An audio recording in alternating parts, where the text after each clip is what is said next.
I got an email the other day from someone asking if I could put a video together showing you how to do a stop loss and a profit taker on a spread trade inside Interactive Brokers TWS. So here's how I would do it given the current setup. So inside of Interactive Brokers Trader Workstation, I'm going to open up my options chain so you can see this in real time. I'm going to click Strategy Builder on and just clear my legs down there. And I'm going to look to sell a put credit spread at 540. We're going to sell that leg and buy the 535, creating our bull put credit spread at the bottom. Now, we're going to make sure we're getting paid the midpoint. Our day is in place for a day order. And typically, with an options trade or a trade with some shares being moved, you could go to advanced and there'd be an option in here to give you a add bracket order, add a profit taker, add a stop loss, and it's not there. So what the workaround for this is, I'm going to submit this trade right now. We're going to get this one filled, hopefully. Close this back down. I'm actually just going to make this a market order so that I can show you here in live time with the market open. We'll get that into the account. Let's transmit that. And it should go in any second now. And once it's actually a trade that's in your account, you can go into it then, and then you can put on your kind of stop loss or take profit orders as you see fit. Perfect. Our order has been filled. Now we've got it in our account right here. We see the 540, 535. Again, we want to put a profit taker and a stop loss on this. So the simplest way to do it is to understand that your average price there is shown as negative 145 or 1.45. So you want that to erode to zero. And if that goes to zero, you make full profit on this trade. So if I wanted to take a take profit order, I could right click on this. I could click on close. And what I could do is I could put a limit order in here. And if I had a limit order, it's going to get exercised when it gets hit. And let's say I want to do it at negative 0.2 or 20 bucks. So I'd give 20 bucks back and pocket roughly 125. Put that on good till canceled. Throw that in the hopper.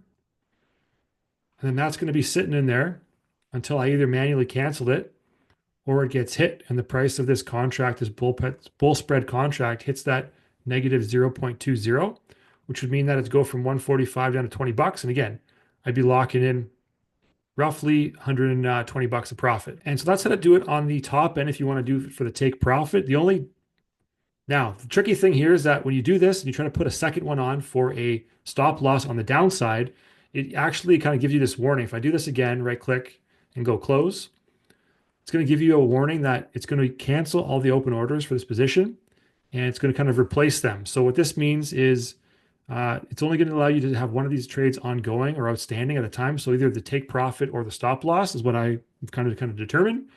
And so what I'm going to do actually here is cancel this because my theory is if you're watching your positions in your app and you're on your Trader Workstation, you'll see when this is profitable and you're going to be able to take profit. And that's not maybe something you want to have automatically done. But you would want to have your downside protection done automatically. So in this case, we close this one off, we right click and we go close. And now we can put a stop loss on. Again, I would use a stop order this time just because you want it to be actually hit and then you're out of the trade. And so the stop order, again, it's going to be at a higher number, perceived number here. So if we're willing to kind of close it out at negative 1.45, we'd be making no money, losing no money. If we went all the way up to, let's go -3, we'd be losing roughly $155. So that's probably an okay risk reward depending on the trade you're in. Let's go -$4. And you're just looking to kind of get out of the trade if it goes all the way -4, which means you'd be giving up, let's say 250-ish bucks on the trade as a loss. I'm going to make this a good till canceled order again, just because it's in there and it's going to be good till you actually physically cancel it out. And then you can go through and you can click submit for this one. And it's just a stop order again. Once it gets hit, you're out and you don't have to worry about it. So submit that guy, override and transmit this dude. And we're going to just boom, put it in the hopper. Make sure you paper trade this, of course, to get the execution of it down pat. And it's in there until you cancel it or it gets hit.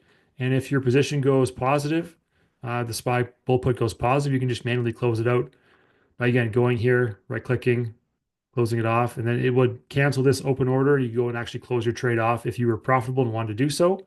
You can see here I've got some other iron condors and a bull put that if I had a stop loss on it, it would have stopped me out preferably a lot sooner than losing 800 bucks on a $100 trade.